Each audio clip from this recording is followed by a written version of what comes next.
Yes, lads, what is going on? It has finally happened.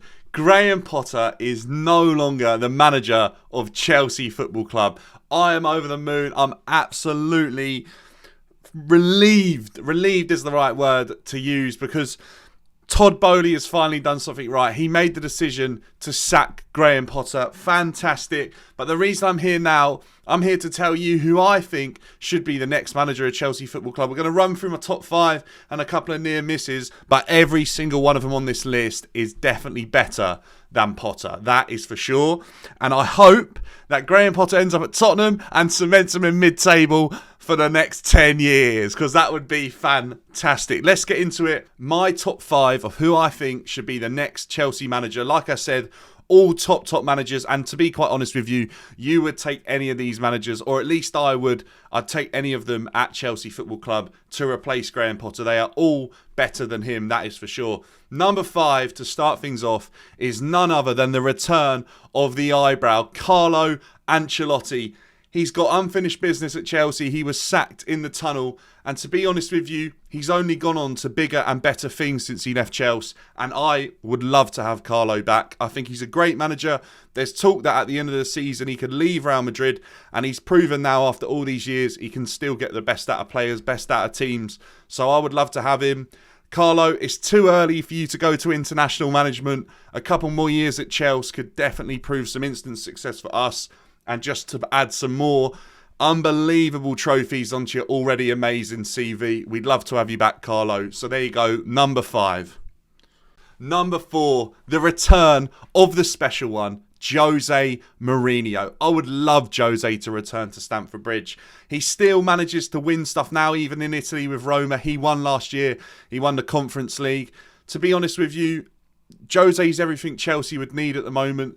The squad lacks stability. It lacks the know-how of how to win. It doesn't have that grit and determination that Jose Mourinho sides have. And the other thing that Jose will always add to his squad is physicality. Chelsea had 2 players over 6 foot the other day on the pitch. Jose Mourinho, without doubt, would add size to this squad. And that's a massive importance to be a team that can compete on all fronts, physically and technically on the pitch. You need a really good mix, and Jose's done it before. He does it at every team he's ever been at. His teams are monsters, but technically very good at the same time, and they all have one thing in common, and they all know how to win unless they're Tottenham. So Jose, if you feel like coming back to England, your house is only a couple of metres down the road, come back, we'd have you back. You know what you're capable of. We know what you can do as well. That's why you're the special one. So number 4 was Jose Mourinho. Number 3, an absolute long shot for me. I'm not sure how much he'd ever be considered, but this guy's top level. And to be honest with you, I actually think he might intimidate a guy like Todd Boehly, because there is no bigger man in terms of presence in football than Zidane. The guy has won it all as a player, all as a manager, and to be quite honest with you, he's a guy who you listen to, and I'm not sure Todd Boehly is the type of guy that gets along with someone like that. So for that reason, I'm not sure it will ever happen if Todd Boehly's the owner of Chelsea, but you wouldn't complain. Zidane's won everything. Players give him massive respect, and I think he's a top level manager, and that's what Chelsea should be looking at. So Zidane, if you're considering London and you want to learn English, I'll give you a couple of lessons, but honestly, I'd definitely take you at Chelsea. You're an unbelievable manager, and you play a wonderful style of football, and we've seen what you do with your teams. So yeah, look, Zidane, honestly, if he ever comes to Chelsea, I would be over the moon, and I'm sure a lot of you would be too. Let's get into number 2. Number 2, Julian Nagelsmann. This guy was so close to number 1 for me. I think there's a lot of positives if Nagelsmann was to get the Chelsea job.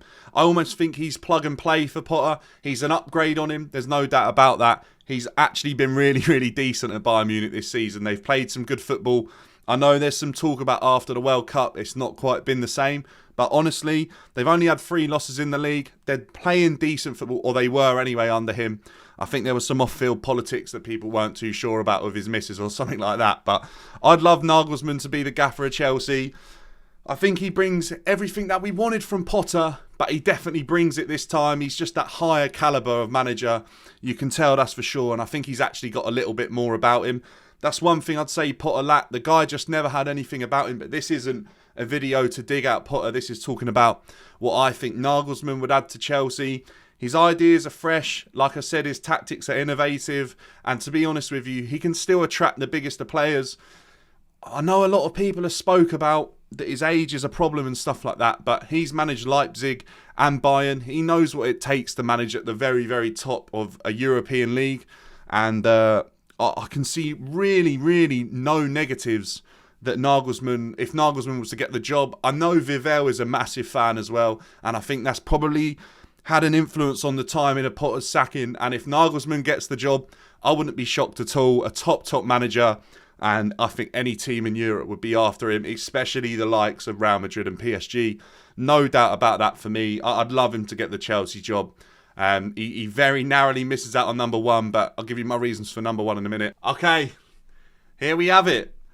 Number one, the guy I said that is very close to Nagelsmann, the guy I'd choose over Zinedine Zidane, Ancelotti, Mourinho, Ruben Amorim, De Zerbi, Pochettino, all of these managers.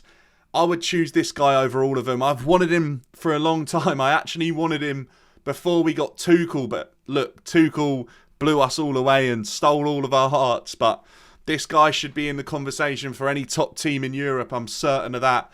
And it's Luis Enrique. I'm sure you've already guessed it, to be honest. But he won the European treble at Barcelona. He's got an amazing CV. And I just think that's probably the reason he edges it over Nagelsmann for me. Nagelsmann, I'm sure, will get up onto that list with the likes of Ancelotti and Zidane and Mourinho and Luis Enrique. But right now, Chelsea need what Enrique brings more than some of the other managers, I believe. Enrique is this fantastic hybrid of a manager. He's strong-minded. He brings in some old-school styles. He can switch it up. He's like not a one-styled manager, that's for sure. And I'm not saying the other guys are, but Enrique's teams are fluid. They're fresh. They can play with or without a striker. They can go long ball. They can play it short. They can hold possession. They can counter-attack. That's why that Barcelona team won it all. That's why they were a fantastic side. Look, I know there are question marks about Spain at the World Cup, but we all know that Spain don't have the talent pool that they used to. And we know for certain that Morata isn't the striker you want up front. And the lack of a real goal scorer for Spain arguably was the reason they didn't go that far. And we've got that problem at Chelsea as well. And that's one that needs to be addressed, which I'm sure whichever manager comes in will definitely happen. I'm pretty sure it should have happened under Potter. The fact that he thought he could play Kai Havertz up front, who's failing every week, and not bring on Aubameyang because someone else signed him and he might be late and stuff like that. Look, I get those things.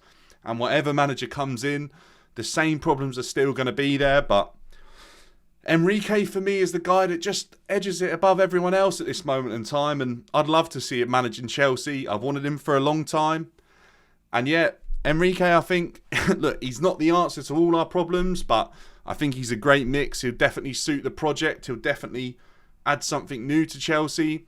The one thing we all want as fans, whoever we support, is like a fluid style of attacking football and the ability to kind of change that up at times. And one thing we all wanted from Potter was someone to be astute and have an understanding of what he was watching in front of him. And Potter just showed that his substitutions were never that. And I've seen Enrique change up games. I've seen Enrique, guys, like I was trying to say before I couldn't get my words out, I've seen Luis Enrique be the tactical mastermind behind some of the biggest comebacks ever in football. I'll take you back to 2017 when Luis Enrique's Barcelona team was down 4-0 after the first leg in the Champions League against PSG.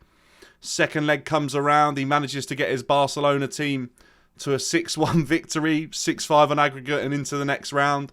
Enrique just gets it. He's managed some of the biggest egos. He's managed some of the biggest players ever in world football.